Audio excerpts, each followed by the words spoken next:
જાગો બટેકા ફોલશો, શોનો પ્રોગ્રામ છે? પકોડાનો પ્રોગ્રામ છે, તે બટેકાનો માવો તૈયાર કરી હે બા, પકોડા બનાવો છો? સારું સારું, બનાવો. આ જાગો શેનો મસાલો નાખશો? આ છે જીરુંનો વઘાર કરીને નાખ્યો છે બટેકામાં. ઠીક, તો પકોડાનો ટેસ્ટ વધારે આવે? હા, સ્વાદિષ્ટ બને જીરુંનો વઘાર કરીને તો. એવું છે એમ ને? હા. સારું સારું.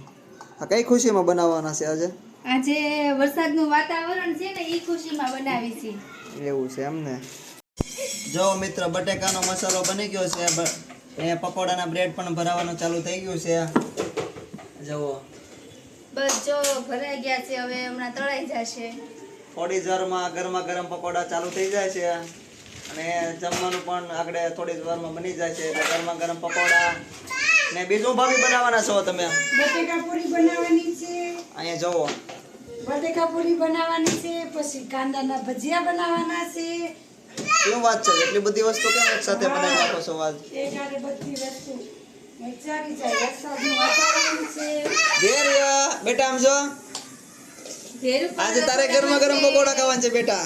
જો માથે કો, અમારા ધૈર્યની ગંજી એને જઈડી છે. જુઓ, જો પકોડા બનાવવાનું ચાલુ થઈ ગયું છે.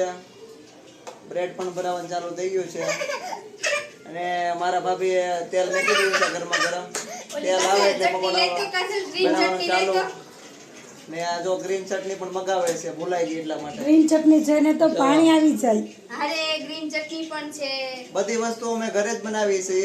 કેચઅપ છે. બહારની વસ્તુનો બને તો ઉપયોગ કરતા જ નથી, એટલા માટે એસિડિટી થવા ન કરે.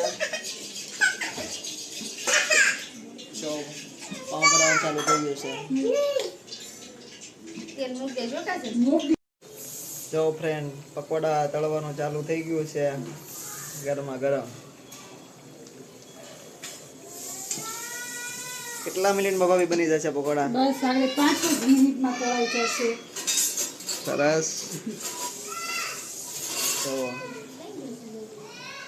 આ પકોડાનો આપણે ચણાનો લોટનો ડોયો છે, આ બ્રેડ છે, બટેકા પૂરી. એ આ જો બટેકા પૂરીનો છે. જુઓ, આ થોડોક અલગ છે. જુઓ, કેમ કે બટેકા પૂરીમાં થોડોક જાડો છે, આપણે જાડો રાખવો પડે ડોયો. ને આમાં થોડોક આસો છે પકોડા તળવા માટે. જુઓ,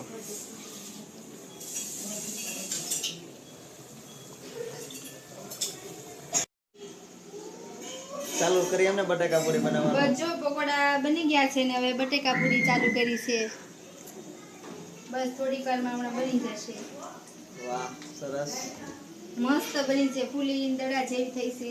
જુઓ, જેવું મસ્ત થઈ છે. વાહ વાહ. ચાલો મિત્રો. હેલો મિત્રો, કેમ છો? જો ફાઇનલ પકોડા બની ગયા છે, તો અમે બધા ફેમિલી જમવા બેસી ગયા છીએ. જો મારું ફેમિલી છે, આ મારા મમ્મી છે, ઓલી મારા વાઈફ છે, ઓલા અમારા છોકરા છે, આ મારા ભાભી. ભાઈ, કેમ છે પકોડા? તમને બહુ ભાવે છે? બહુ ભાવે, પણ એક જ ખાવાનું છે. વજન બહુ વધે છે ભાઈ, તમે ધ્યાન દૂધીનું રાખજો. શાક બનાવ્યું મારા માટે. તમારી માટે દૂધીનું શાક બનાવ્યું છે. હા. કાંઈ નહીં, ઓછા ખાજો. 108 કિલો વજન છે મારા ભાઈને, અને પકોડા પાછા ફેવરિટ છે, એટલે કેવું પડે ઓછા ખાજો. જુઓ, ફાઇનલ અમે જમવા બેસી ગયા છીએ બધા. ચાલો મિત્ર જમવા. વિડીયો સારો લાગ્યો હોય તો લાઈક, શેર, કોમેન્ટ ને સબસ્ક્રાઇબ કરજો. ચાલો ચાલો ચાલો.